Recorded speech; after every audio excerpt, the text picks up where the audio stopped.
What it do is Saturday, episode 2, Coaches Elite. Today we got Adam Atkinson, SeeYouLaterLeaner coach, somebody I highly admire and respect. But hold on before we start. As I told you in the last episode, I have a goal. I want to bring everyone value. Press pause, 5-star review. Follow, subscribe, and please, looking for support. I'll always have some great coaches on here. And I'm going to let Adam take the floor. Adam, let me just tell you, man, I really admire your work. We've watched each other from afar. And it's kind of easy to see, the cream rises to the top, at least in my opinion. And, I really appreciate you taking the time out to be on the show today. Absolutely. I really appreciate you having me. And just behind scenes, the relationship we've been able to form. A lot of coaches just don't do this. And, I really love connecting with other coaches. I feel like more coaches should get along because we have a lot in common, right? We both love coaching and love the sport. Yeah, definitely. It is a rare thing. And at least from what I've noticed is that the ones that do get along are the ones that are really doing well. Yeah, that is very true. So I'm just gonna start off, man, and just let me know. I think what I'm gonna love about this is that you and I have so much in common, but we're also extremely different. Yeah. So how'd you get started coaching bodybuilding? What's your story? So in 2002, I got mono, and it took me out of my college curriculum. And to my parents' dismay, I decided I wanted to be a personal trainer. So I basically kind of quit college, came back home, and I worked at the YMCA for a couple years. I had found powerlifting, and I found that very engaging for about 2 or 3 years. I'd coached a lot of powerlifting competitors. And then all of a sudden I got a bodybuilding competitor, and I was known for weight loss with my powerlifting clients. And I thought, you know what, why not try to get someone ready for a show? I was honest. I'm like, I've never done this before. She ended up doing great. So I kind of accidentally fell into coaching. And what attracted to me to bodybuilding after even just competing myself was the subjectivity of it. So with powerlifting, you lift a lift and that's it. I actually like the subjectivity and the guessing game with it. So when it came down to powerlifting meets being the same day as shows, which I know you're really huge on being with your athletes, and I always was, I just couldn't be two places at the same time. And I told my wife, who is also a powerlifter, I said, I really need to make a decision. And I said, I think I'm going to choose bodybuilding. I just enjoy it more. And, that was probably in 2009 or 10. And I just really dove in 1,000% in after that. Awesome. Okay. Does your wife still compete in bodybuilding? in powerlifting? She does not anymore. She actually set some national and state records, which I'm sure are broken now because the powerlifting game has grown just as much as bodybuilding has over these past few years, or at least seems to have. But no, she's kind of a retired powerlifter. I would say I'm a semi-retired bodybuilder who would probably be men's physique now if I competed again. Right. When was the last time you competed? 2013. Wow. Yeah. So, we kind of had that conversation about balancing, competing and coaching, and it's a challenge. It's definitely a challenge. Yeah. Speaking of challenges, obviously with a lot of success that a lot of people see, I think it's great to talk about our failures. So I'm sure if you're like me, you've been through some tough times and in between all the successes. So is there any particular failure, like something you can tell us about that kind of helped mold you? Yeah. I would say early in my career, I had a really group of competitors who were really close to me who left, and they were really close friends of mine. Mm. And when they left, I totally lost friendship with them. And to me, going back on that, I've definitely changed how I handle those situations. So that was a big failure for me. And I think the other thing is being a son to a mother without a husband now. It's really easy to get caught up and busy in this business. And I would say one of my biggest failures is my mom having to reach out to me and say, I need you, son, and I Wow. need you more present in my life. And to me, where that really struck, like my wife can choose me, right? She could leave me at any time, but my mom I'm her only son. So that really resonated with me to be better in all aspects of life, just not coaching. And Right. I would say that's still a balance that I really have a hard time. And I think that's what I'm curious about with most coaches, because I see you with your son, and I always wonder like how Shane balances it all. I'm always curious, Yeah. because I know that's one aspect that I feel like I don't have down to science. And I would say one of my biggest failures really is family and friends. Just not getting as much time as they deserve, and unfortunately, me maybe taking them for granted because I'm so engaged in what I do. Yeah. But the fact I recognize is key, because before there was a time where I didn't recognize it. Ah, self-awareness. It Yeah. comes up every time, man. And you made three really good points. And number one, this is a great reason why it's good to have these conversations with people that are in the same boat as you, because obviously no one has it down to a science, right? And the first part of it is noticing that, we're falling short in some areas. And another funny thing is, damned if you do, damned if you don't, because you start spending time with your family and your athletes start feeling neglected, right? Yep. You know, and it may not be on purpose, but it almost ends up feeling like, how dare you? How dare you go on vacation with your family? I need you right now. On a Sunday afternoon, I need you to pick up the phone. I know you're at the beach, but and I'm like in emergencies, dial 911. But and a good point about those athletes leaving you.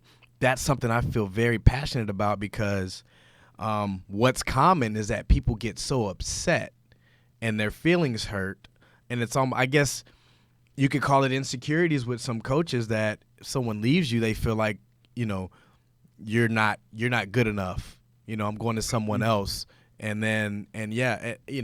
what's in reality, I mean, you look at any pro sports, how long do people stay with certain, and now certain teams or organizations? Yeah. It's in reality, it sucks, but it's real for someone to say, I'm going to be with you. So when certain athletes, I'm sure they've told you, oh, I'm see you later, leaner forever. I'm never leaving you, coach. You're the best. And then I'm sure you've had it happen, And so I had that text, and then the next week I got a phone call that was really, leaving, and yeah, and I think that's where people just get confused. They're like, well, this coach does only this and this coach does only that. I think we all have strengths, but I always try to be very accommodating on a lot of accounts. I don't typically do meal plans, but if someone asks for one, if they really feel they need it, I will. So, really. yeah. Okay. Well, then, yeah, let's talk about that, because so you typically do training and supplementation. Is that like your forte? Yeah, so I'll do training, nutrition, and then usually macros. But with that, I Okay. like people to kind of send their food to me. But then, some people just don't like stressing about the numbers. And with that, I'll try to create a meal plan for them. But just always, they should know that I can change those foods anytime if they get bored of anything. So a lot of people will still email me a day and say, what do you do? Do you do macros or meal plans? I do probably 90% macros, and I maybe have 10% who do meal plans because they choose to. I could obviously have a pretty big paradigm shift if clients really wanted to do meal plans as well. I always just try to meet clients where they are. Yes. Okay. And so it's so funny that you say that, man, because just like I said, we have so many similarities and differences because I'm probably 90% meal plans and 10% macros. Okay. And I do try to be accommodating to a point to where make sure I'm not being taken advantage of, because at a certain point, you're the coach, they're the athlete, and so yeah, you do have to be accommodating to a point, but we also need to let them know, like, I'm here to guide you, and so I do feel you meeting them where they're at. You have to do that with a lot of people in other aspects of life, right? Yeah, absolutely. And one thing I've always enjoyed about coaching and just doing this is that catering and meeting clients where they are. Mm-hmm. And what's really, I think that's what's made me get along with a lot of the coaches, because if someone comes to me with a meal plan, I'm not like, oh, I can't believe they did that to you, because I know some people just coach that way. There can be some advantages. Oftentimes when I move a client's macros that week and we had 2 weeks of not losing, 90% of the time I have them send me a food log and something's not being tracked correctly. Right. A meal plan kind of eliminates that. So there's some caveats to macros. Right. So you just always have to be willing to dig in. But a lot of times the meal plan will just simply kind of keep somebody on track to a degree, where you don't have those hold-ups. And if you have enough of them, you can lose weeks on a prep. Yeah. So not bad macros. You just have to keep an eye on your clients and kind of know what to look for when you're analyzing data. Right.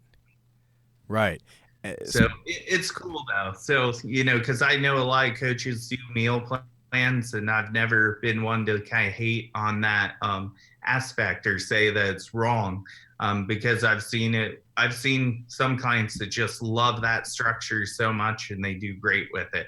Right. So, okay, great. So tell me this. What are your strengths as a coach? What makes you stand out? In which, let me tell you, from a distance, I could probably answer it for you because I've seen your strengths, but I want to hear you tell us about what really makes you stand out.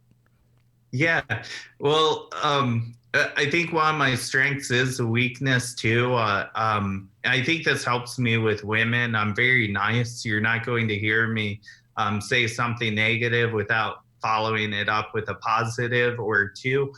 So I think the way I communicate with women is helpful. And then the other thing I would say is just that I do accommodate pretty individually for people on what they need and try to meet them where they are. Right. Yeah. I will say that you are very easy to talk to. There's no ego with you.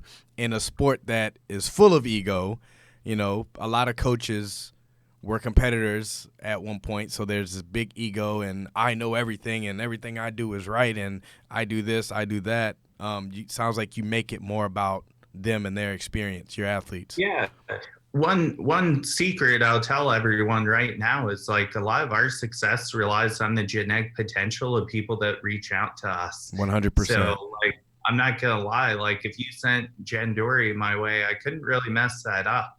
Nor could you, and a phenomenal athlete, right? I mean, she's amazing, but yeah, we look at you look at athletes and they were just absolutely made to do this. Right.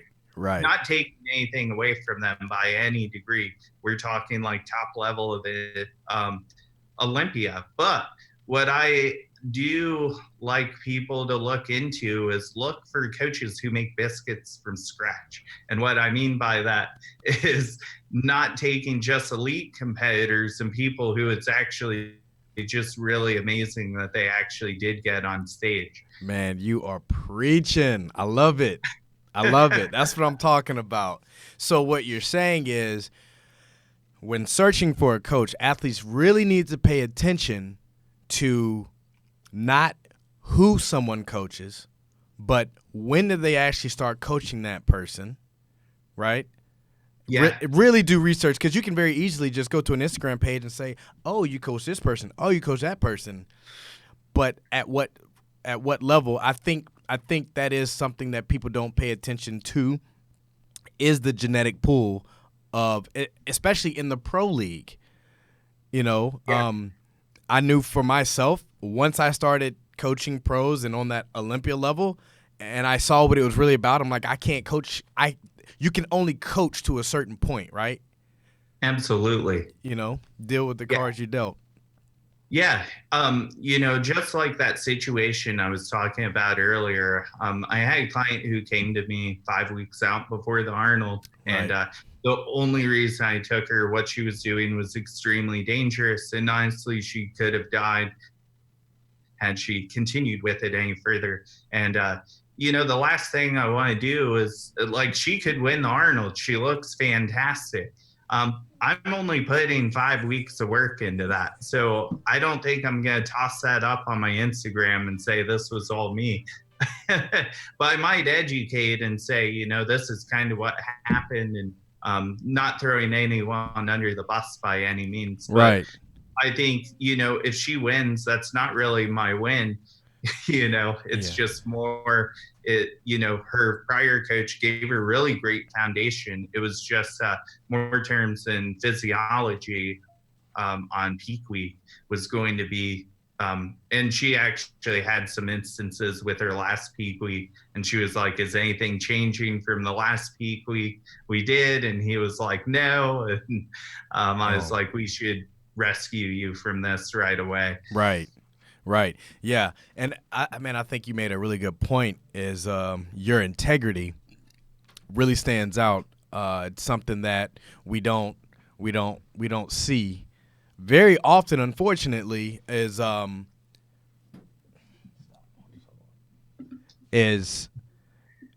treating people, meeting them where they're at, and not taking that situation and saying, me, me, me, me, me. You're a very humble person, and I think that's another strength that that really stands out and is uncommon. So I want to commend you for that, and is exactly why I wanted to have you on today.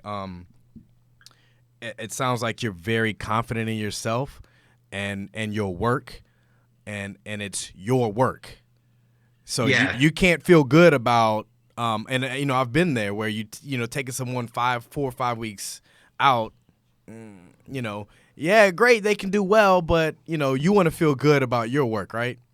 absolutely. I saw this happen to Shane, like it was either last year or 2 years ago. I know for sure he was coaching this girl until like 1 week out from North Americans. And all of a sudden I see some new coach post with his girl, IFBB Pro. And I'm like, my jaw like hit the floor. I was Wow. pissed for Shane. He's Yeah. like, you guys are my friends. And I know if there was an issue, if that client addresses the issue with you guys, you'd fix it. And I was Right. just, wow, I'm like literally 1 week, 7 days out, and got a pro card with a different coach. How much can you really change in 7 days? And the coach just was raving about it on his page, like he's Oh, done the wow. entire prep. Yeah, look, when we get off, I want to know that whole story, because I think we've all had some type of situations like that, and I had it happen to me last year. It did not result in a pro card, but literally, I think it was 2 days out. The Yeah, athlete just stopped talking to me. No, you've never done anything for me. I did this whole prep by myself, and literally right after the show, another coach that he had contacted 1 day out posted the picture, and I'm like, and to a certain point, I'm like, do I address this? But and I didn't, and ironically, 6 months later, that athlete came back and apologized, and that's awesome.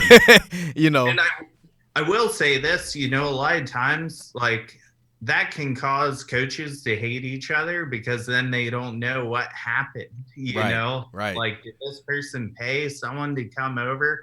And like, I just hate when clients put coaches in that situation because it can really muddy the water.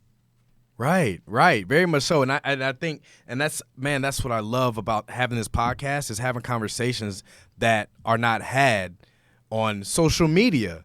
You know, Yeah, if an athlete leaves you for another coach, the athlete gets to talk. Oh well, I left Adam for this reason, but Adam doesn't get to say his side of the story and say, well, this athlete was a nuisance. This athlete was not following my instructions. This athlete was right, talking to multiple coaches the whole time, not following my protocol, not doing what I was telling them to do. We don't have a voice, you know, right. and there's always multiple sides to the story. Like athletes just get to look like, they have all these coaching options, you know. They got 10 Yeah, coaches DMing them, you know, talking to them backstage saying, come on over, what you're doing is wrong. I can do this for you, selling them a dream. And that's like the number one piece of advice that I can give to any athlete is to just don't let someone convince you, right? Don't let someone sell you. It's like a used car lot. right. Yeah, You pick where you want to go by what you see and, you know, do your research. That is a very frustrating thing that all athletes need to understand, you know, and I know being an athlete. And now it's like the wild, wild west. It's crazy, man. And I think you just touched on it. Now coaches are paying athletes to claim them. yeah. It can happen. That It's is insane. nuts to me. Yeah, yeah. It's I've seen it happen, and I've heard about it happening, and it's pretty wild. Yeah. But So I feel like after a certain point, eventually people start realizing it's fluff, you know. Like you said, you know, the cream will rise to the top. You know, the best ones are your amateur athletes that are hungry, maybe don't have the best genetics, and you know, you can really mold them. Like when people see that realness, I think that's the game changer, right? absolutely. You can never fake being someone else because you'll only be the best version of yourself. Right. And I think that's where like a lot of the younger kids on Instagram promote themselves a certain way, but then they're not really that way. So it's really hard for their clients to pick up who they are as a person. And maybe I'd throw this in as my strengths. I'm always consistent. Yeah. So if you've seen the new meme that was like Instagram, Facebook, Twitter, Tinder, I was gonna do one and just put the same freaking picture of myself. Yeah. 'Cause, like Yeah. I'm just consistent no matter what the format, no matter whether it's Facebook, Instagram, anything. Yeah. I guess I'm not on Tinder because I think that's a dating app. Yeah. Yeah. Yeah. I should maybe put a blank one there. I should recorrect myself. But Yeah. since I'm married, I shouldn't be on there. But And, yeah, and I'm just consistent. you know what? That quality, what you're talking about, I think that quality is consistent in all of the great coaches in our industry. At least the ones that I know and that I've gotten to know is that they're consistent. They're always themselves. You know, they don't put up a facade, you know, on social media. I mean, it really is but it's a rare thing, you know. Yeah, you pretty much know what you're going to get with a lot of the consistent coaches. You know, Right. when I talk to Shane, I always know how he's going to be, or Yeah. Paul or you. Yeah. And that's great because you feel like you really know people. And Right. if they're not consistent, it's I usually find it harder to talk to those people because I don't know how they're going to be. Yeah, yeah. Speaking of Shane, I need to get Shane on here pretty soon. And I'm like you. You know, we know our pains and our struggles, and we're looking at Shane like, bro, I don't know how you do it. Shane is kicking our asses, isn't he? He's been mopping the floor with us for quite a few years now. Yeah. But you know what I say? I love it because we need someone to chase. Like Yeah, that motivates absolutely. me when you're complacent and I'm like, man, this guy's killing me. You know, no matter how good, like you feel good for a moment, it's always good to have something to shoot for. Shane will always be someone that makes me break my comfort zone and what I take on a little bit more because Yeah. I see what he's capable of doing in terms of bringing numbers to a Yeah. show. I think at Universe, he brought maybe 40 people. And then, like, we already know what the haters are going to say about that. Yeah, I'm not absolutely. going to get into that. Yeah. But I always say, well, I know what kind of quality coaching he does. Can I bring those kind of numbers Yeah. and mine up? And I say, if he's doing it, I have to be able to have that capability in me somewhere. You know? Yeah. Yeah. No doubt. Yeah. And that's another piece of advice I'll give the athletes. You will never hear me badmouth another coach to an athlete. And I'll tell anyone, if you hear your coach bad-mouthing another coach to you, you probably don't have a good coach. Right. You know what I'm saying? Like, they'll pick apart – people will pick apart something good and find something negative to say about it, just like you said, you know. Well, at the end of the day, coaches aren't trying to, hurt their athletes' progress. So, like, I would just say, well, they did this, but here's why I do it a different way. But they in that coach in their right mind, I'm sure, is trying to do good for the athlete. Right. Yeah. No one's trying to, sabotage anyone, obviously, because that looks bad on the coach. Yeah, And of course. that would be the only reason to badmouth the coach, is like, they actually tried to make me look worse. No one's trying to do that, though. Right. Exactly. I know you're real big on education. Is there 2 books that you can tell me about that have really impacted your life? Yeah. So, Give or Take with Dr. Adam Grant is great. It's a book. It's more psychology based, but it talks about givers and takers, and how they can work together as a team. And you do have that. Like, as coaches, we have athletes that we give more to because they're takers and they're asking for more of us. And that was something that resonated with me more, is sometimes athletes think you have a favorite client, but those clients are asking a lot more questions or engaging more. So they're giving you more for you to get. And I thought that reading that out of the book was super, super helpful for me. And Adam Grant has a lot of great content, but that book's phenomenal. That's just like a portion of what I think is great about him. The second book that I kind of chose is definitely very off topic. It won't be something that's very popular by any means. But I had a colleague I worked with at a gym. His name's Mark Darden. He worked front desk at Beyond Limits, the legendary Beyond Limits gym. He still does. So he works there in Kroger. But one year he made a goal of saying, I'm going to all 30 baseball stadiums in a year. And by himself, like, doesn't even travel with anyone. He just has, I'm a travel with people kind of guy. So since he was so opposite of me, I'm like, I really want to read your book. And I like learning from people that are different from me. If I read a book about myself, it'd be pretty boring.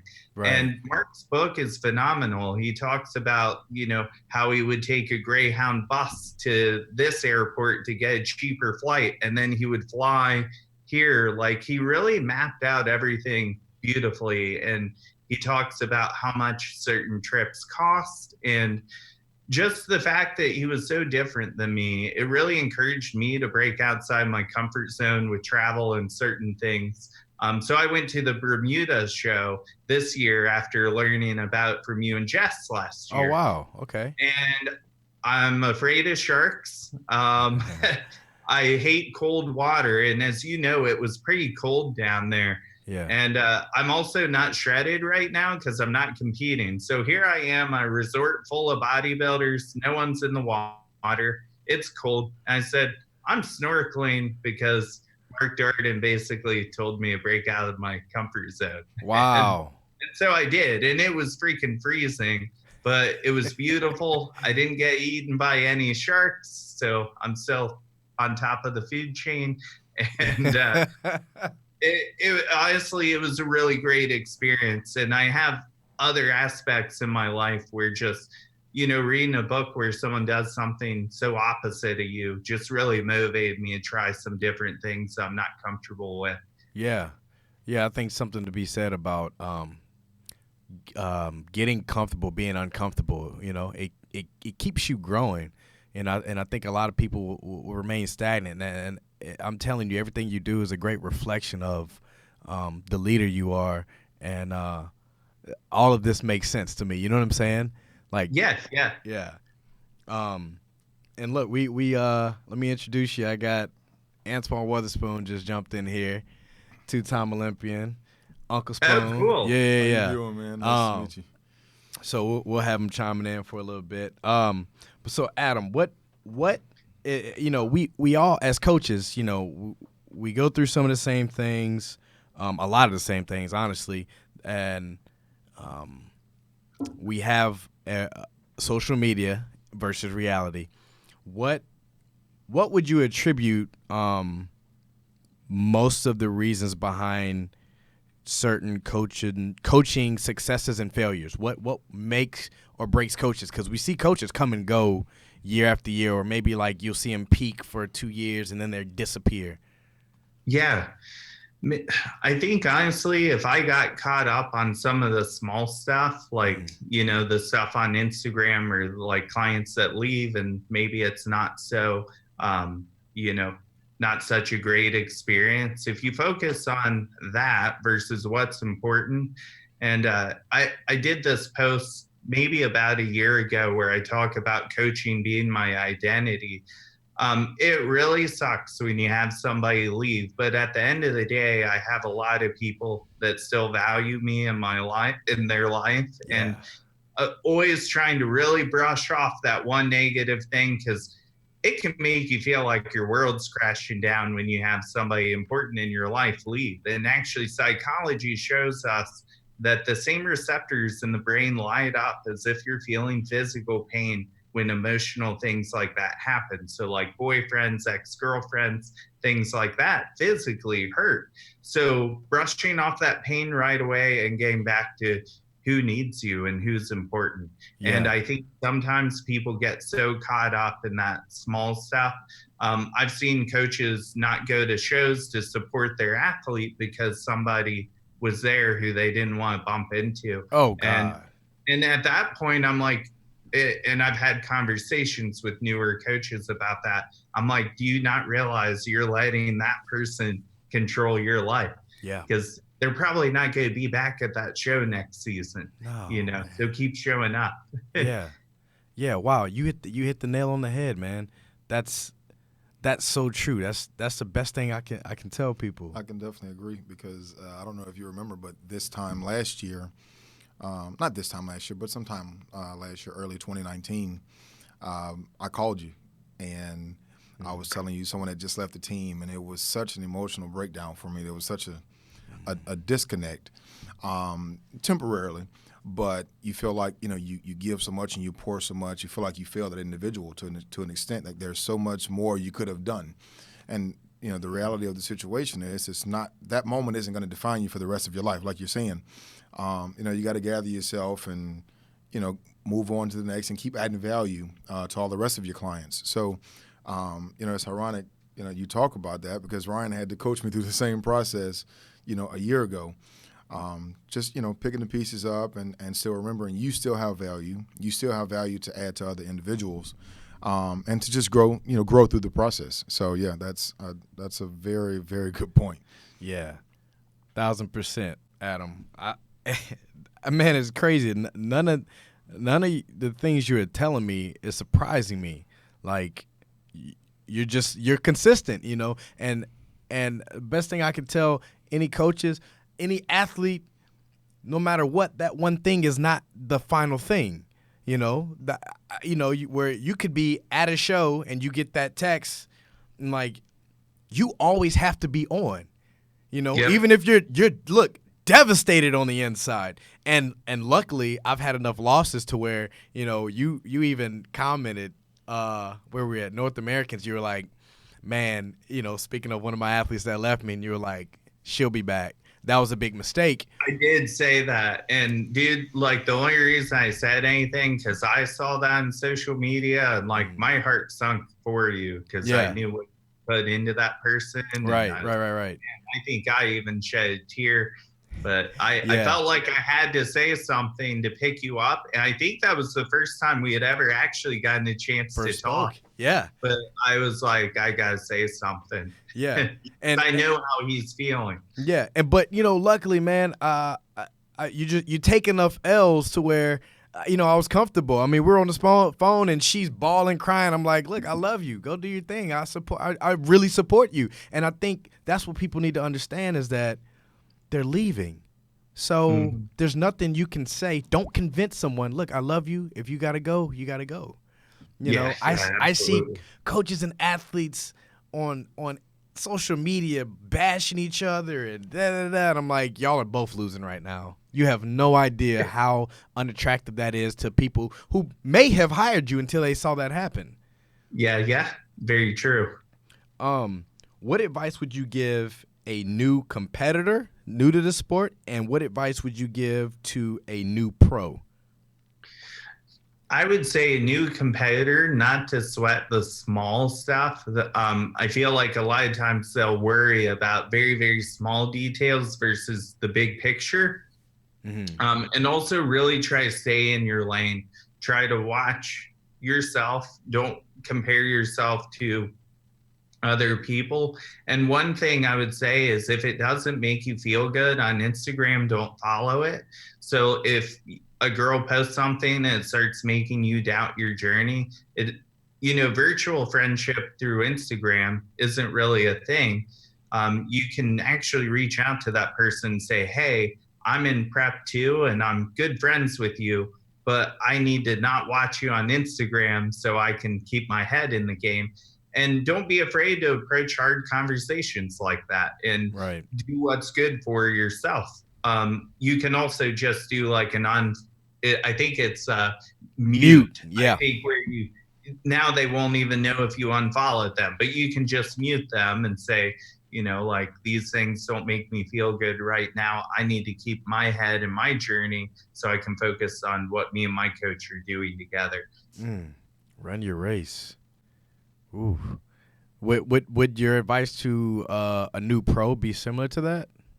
I would say with a new pro, it's like going from minor league baseball to major league. So get used to kind of finding a new strike zone. You need to find what's going to work for you best, what looks going to look for you best in the pro league.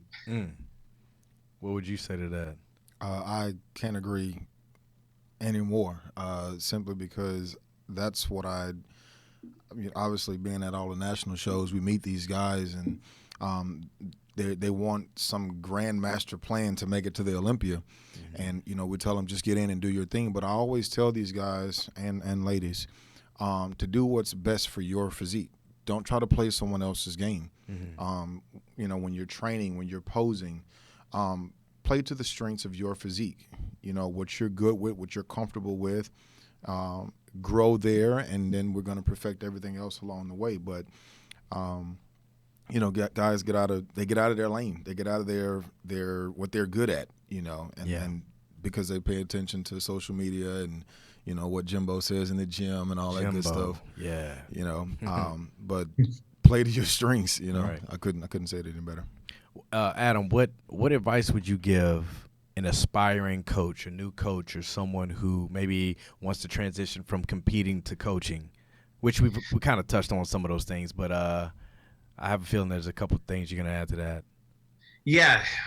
Trust the timing of your life with clients that you get. You're going to have people inquire with you that end up going with other coaches like me and you just because we have more experience. Yeah. But those people could leave us and go to them eventually when the timing is right. I've had this happen multiple times where I've had a client reach out to me and they don't go with me, but then 4 or 5 years later down the road, they do. Yeah. And it's always so magical to me when that happens because they'll tell me the context of their journey and I can immediately see why they were not put in my life right then. At the time, right. Because they would have went through some really severe growing pains with me. Yeah. Yeah. I love it. So it's just like almost clients recognize that initial mismatch because they know what they're looking for. Yeah. And on our end, you start learning key things that people are saying or asking, and I mean immediately I'm like, you're not for me. You know. Yep. Do you turn down athletes? Yeah, you have to, because you can just tell. One of the biggest things is if they're just really throwing old coach under the bus pretty heavily from like not a professional standpoint. And usually you'll see they have 4 or 5 coaches before then. And I just know I'm going to get hurt in the long run. Yep. Kind of like if a girl's got a lot of boyfriends, I know I'm going to get broken up. Yeah, absolutely. You're just another bump in the road. And I've had an athlete even tell me on the phone, "Are you sure you want to take me on?" I've had a lot of coaches, and I kind of have that reputation of being a coach hopper. She told me that, and I'm like, yeah. I mean, you know, hey, at least you recognize it, you know. Especially, man, in the pro league, I think there's this false sense of the ability of a coach at that level to take me now. I've been struggling in the pros, right? I must need a better coach. But there's a certain point that, man, it's just, do you have that conversation of, listen, you can hire, I don't care what coach you hire. You can hire a new coach every year, but genetically, at some point, what it takes to turn pro genetically versus what it takes to make it to the Olympia genetically is day and night. Would you agree? Absolutely. And then I think one thing is, like, some people just struggle with dieting. And then, you know, this is a really sensitive topic, but I'll bring it up. A lot of people will be like, I have an eating disorder. And I'm like, I don't think you have a disorder, but you just might not be able to diet consistently enough to compete. Mm-hmm. Just like if you can't throw, I'm not going to put you as a pitcher in baseball. Right. And so, you know, maybe we don't compete anymore, but maybe we do move into powerlifting or CrossFit or some avenue of fitness aside from competing. Mm-hmm. And that can be your training wheels. And then maybe we try this again 1 year down the road. Right. Because when you have that consistency here, where it's not about losing weight, it's about maintenance. That can be like putting the training wheels back on the bike again. Right. Man, that's fantastic. That's a great mindset.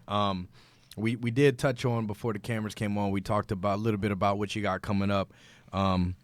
Any big things you're doing this year? 2020, is there something we can be looking out for? So the Arnold will be a pretty big show for me this year. But one thing I did do for myself, I really did want to make more time for a little bit of fun when I do go to travel at these shows and try to see family more. So for me, I'm trying to be a little more laid back, and I'm prioritizing time even better. So it's going to be an advantage for me.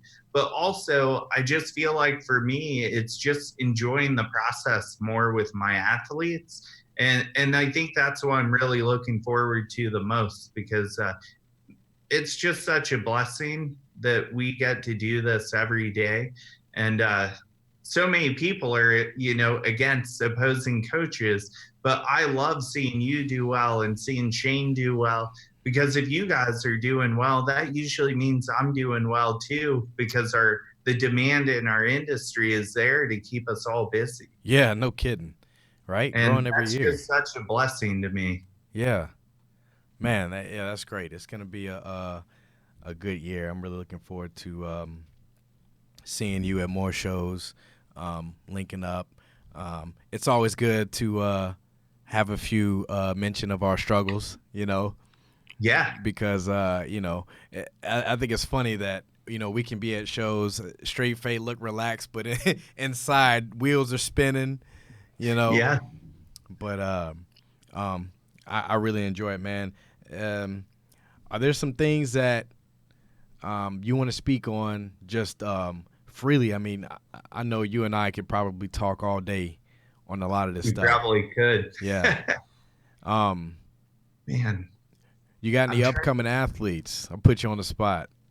Yeah. Like anyone, like when you say upcoming athletes, amateur, pro, some sleepers that are coming out of the woodwork.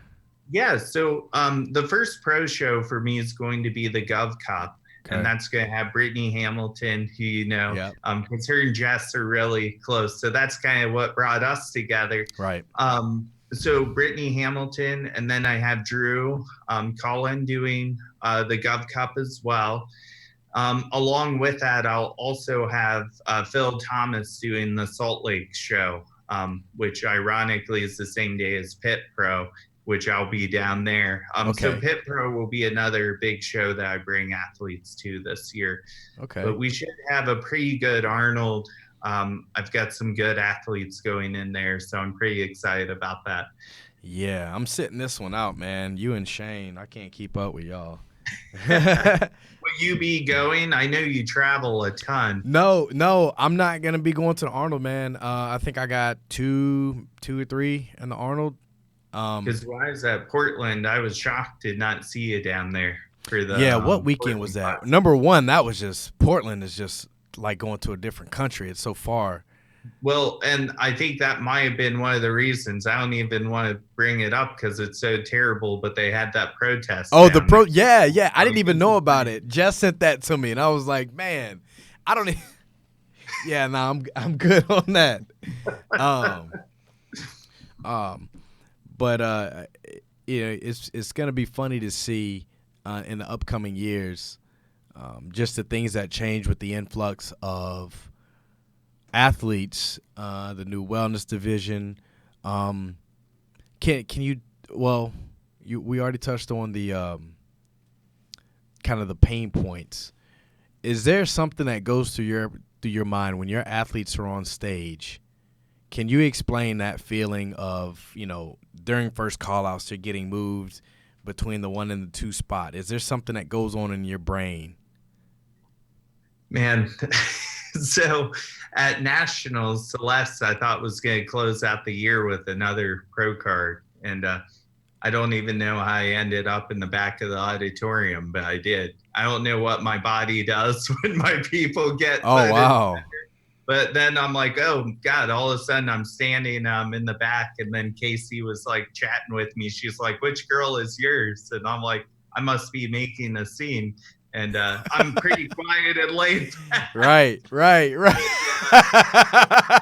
I think something comes over me. And then the opposite happens where you see people, I can explain when people are in last call outs, it's like having your hands tied behind your back and getting punched in the stomach multiple times. Yeah. That one hurts. Yeah, no doubt. I think people don't realize that we lose more than we win, and how, you know what I'm saying? And you just got to learn to lose. Especially at shows like that where you're not allowed to be backstage. You always turn the phone over and you go to say something. It just feels like a really empty. There's nothing you can say through that phone before you just want to be there with that person. Yeah. Before you even say anything through text. What's up, Adam? I can. I've met a ton of coaches in this industry, and just through our conversation, I'm sure I have a ton more to meet, but I've met probably, I want to say 5, no more than 6 coaches in this industry that remind me of Ryan. And you're one of those individuals, because just hearing you talk, there's a passionate connection with what it is that you do. This isn't something that I'm good at, and I want to help people. There's genuine passion behind it, because you're attached to everyone's process all the way through them being on stage, their placement, you're wrecked as they're wrecked. And just hearing that, man, I can appreciate that as not only, a competitor, but now a coach and someone who's still growing with the sport.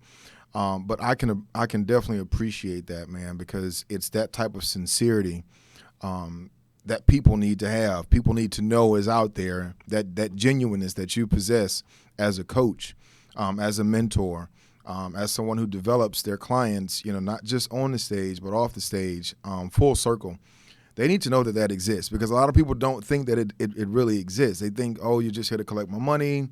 It's a business. They get a lot of the negative connotations behind what it means to be a coach. But I just want to thank you for that sincerity that you bring to our industry. Oh man, you're welcome. And that means the world to hear that from you too. So thank you so much for saying that. I know Ryan's passionate too. And that's, why at North Americans, I kind of calmly put my hand up. I'm like, hey, I got to tell you something real quick. Yeah. Yeah. It can be, I enjoy being by myself, traveling alone. I say alone. But, you go back to your hotel room. It's a lonely journey a lot of times, right? It really can be. And, I traveled more than I ever had this year. I think once the Arnold started, I traveled every weekend up until Christmas, except for 5 weekends, I think. Sounds about right. Year. Yep. I thought, oh, my God. I was like, this is where I really need to give my wife a lot of credit for putting up with me, just because I'm gone a lot. And I'm lucky that my wife's pretty independent. She needs me, but not in a physical sense of, I need you to change my tire or do this. She's actually really capable. Honestly, I'm afraid of some of the things she'll do while I'm gone. Like and all the kitchen cabinets were down, and I'm thinking, what in the world did you do? And she goes, well, things have to look worse before they get better. And right. I remember her saying that. Yeah. I'm like, oh my God, you're right. But God, I never thought I'd marry a woman that just does stuff like that, But I'm lucky I have. Yeah. Yeah. And that traveling thing, every year I'm like, man, I'm going to less shows. I don't need to be at these shows. I don't. Yeah. Your success is not based upon whether I'm there. But what I'm saying is I try to educate people, because I feel like a lot of these newer athletes, even some pros, they value attention more than they do your ability to coach. Mm-hmm. You know what I'm saying? I can see that. Yeah. Right. And I've seen them, and I'll have this conversation with newer people, and they say, well, if you have one coach here who has credentials and has done X, Y, and Z consecutively, then you have a coach over here who is a newer coach, maybe only coached 2 or 3 competitors, it's their first year, but they'll meet you in the gym every day. You don't really know what their ability is. They'll choose that before they choose this. Yes, all the time. Right? Yes. Yep. At least from what I'm seeing, and I think it's just a personality trait of whatever you want. It's not right or wrong. I don't think but I'm saying for me, I knew what I was going for. I'm going for the one immediately when I started competing. I'm like, who's the coach who's the man? Yeah. Now, luckily, he lived an hour away from me. But to this day, I have never trained with Cat, ever. Yeah. And he lived an hour away from me. So, and I got to do check-ins like, man, I might have saw him once a month, maybe. But it was like, boom, boom, and I'm gone. And, so, but I think, again, social media gives it, I'm like, attention. It's like attention sells, I guess. It does. It does. I don't want to sell attention, though. I don't want to sell anything, really. I think one thing that's tough is our algorithm's geared to whatever it shows us. And for whatever reason, I'll see 20% of my clients and not the other 80. Yeah. And that sucks, because if I comment, it's not because I'm favoring somebody. It's just journey happened to pop up. But I will also agree, like if I were a client, like that would probably piss me off if I'm seeing like, hey, Adam's commented like 4 times on this girl's photo and I'm sweating. And I'm like, hey, I'm over here. I know. And at the end of the day, I'm like, listen, if that's what you value, I can't argue with what you value. But, this is a business. It's not a friendship. Right. Yes. And I've had I'll call them problem childs. Consistently, the consistent problem child will, well, you haven't posted me yet. You only post this person. I'm like, you watch me that closely? Yeah. Well, gosh, you do this, you do that. I'm like, man, honestly, in my pricing sheet, nowhere does it say I'm going to post you on my social media. That's true. Ever. That's a good point. Like if you want to pay me for that, I can do a payment plan. I'll post you every week. You want to be my sponsor? $50 a post. Let's go. If you want to look like my number one athlete, you want me to come train you in person? Cool. We'll first class flight, hotel. I mean, but that goes back to the business side. I'm not gonna post, something that doesn't promote, me gaining more clients. Right. I have to promote things that are conducive for me to be successful. And it's not that, maybe your post does or doesn't. It's just sometimes it just falls like that. Right. It's no demeaning anyone or neglecting anyone. It's just sometimes things fall like that. If Ryan or yourself tried to go through every single post that every single person tagged you in and tried to share it all, you'd never accomplish anything throughout the day. Sometimes things just, fall a certain way, But for the most part, it's, I can't just go around and post you because, and I had a guy do it. He posted, a picture of his Jordans and his jeans and his whole little outfit, and he tagged me in it. And, he was looking for me to kind of like engage. But I'm like, guy, this doesn't help, the business or the brand. But, people are funny.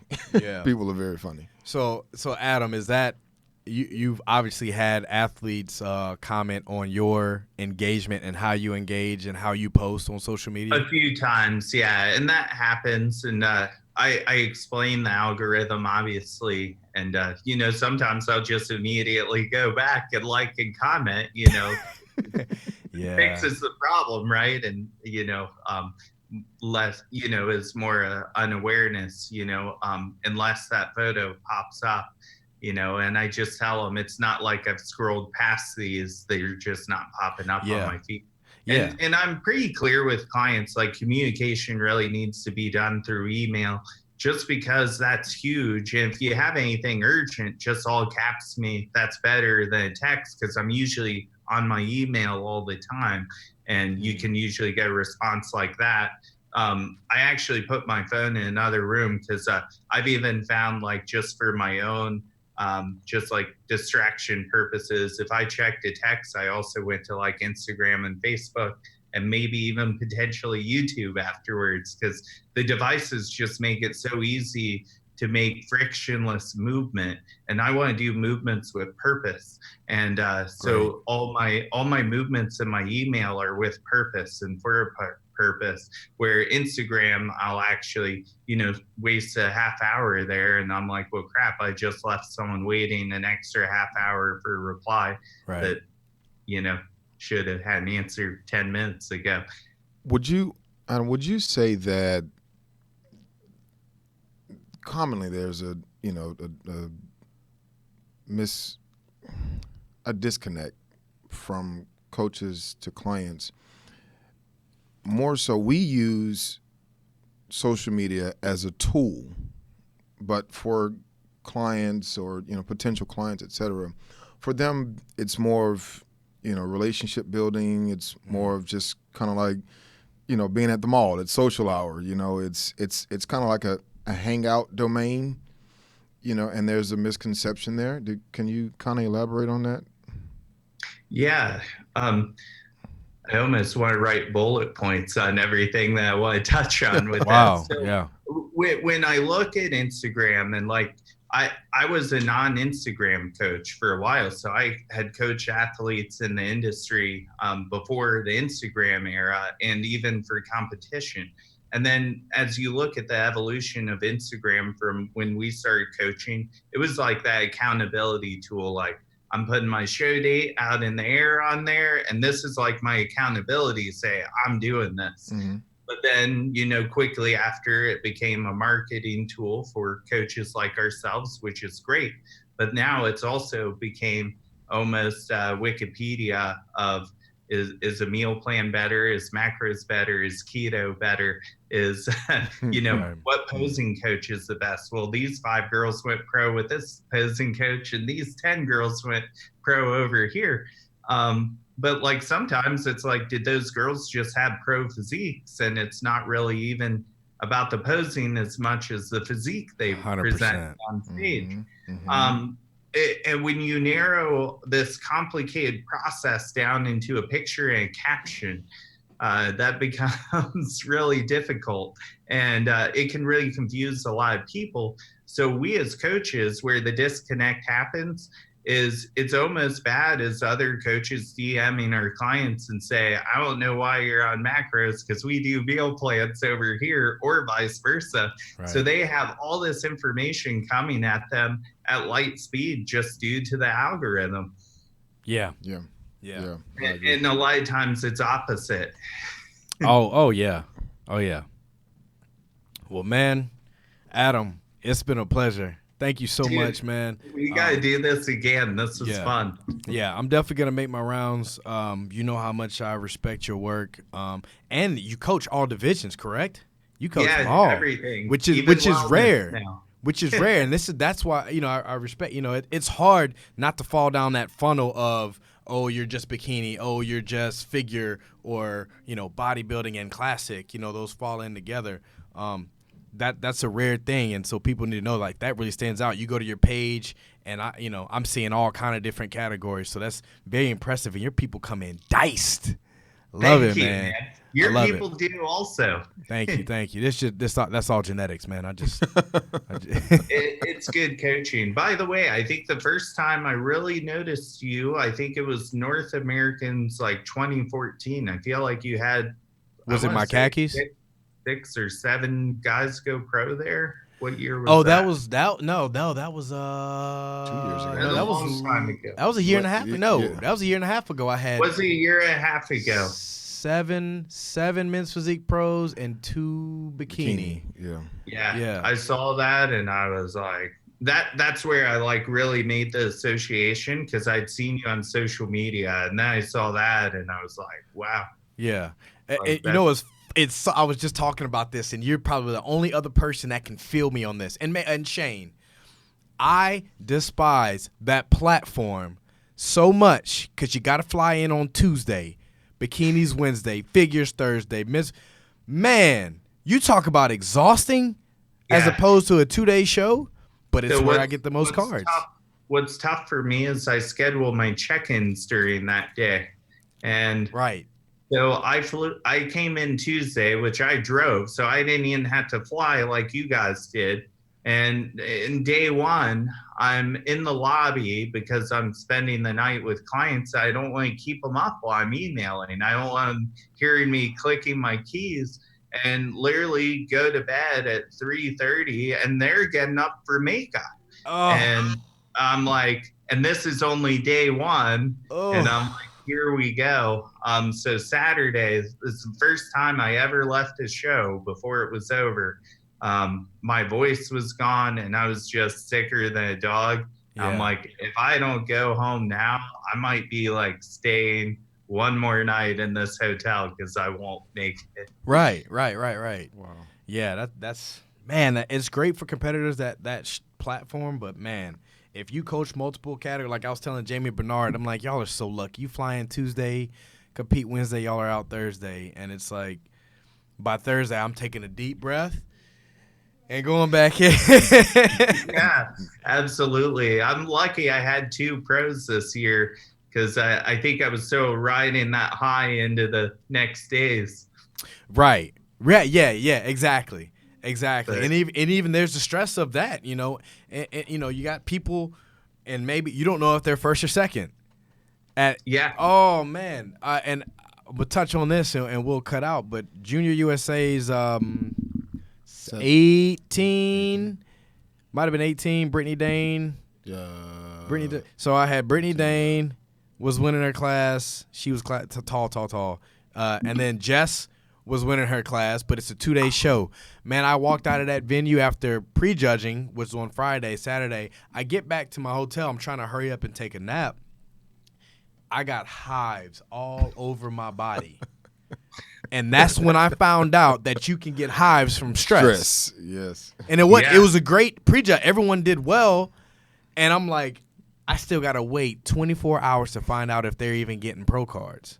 That's a horribly long wait. I had that with Jada this year, and luckily she got her pro card there. But I said those were some long hours. Yeah. Yeah. Craziness. Well, I'm not going to hold you up anymore, man. I'm glad we got to do this, like you said, before things get really crazy because, we're usually just like passing by, high five, hope you're doing well. You know what I'm saying? So Absolutely. Well, we'll have to grab some drinks after a show one time. Heavy drinks. I need something to make me sleep. Yeah. All right, man. Appreciate you, Adam. We'll see you soon. Absolutely. Good being with you guys. Thank you. All right. See you, man. Take care.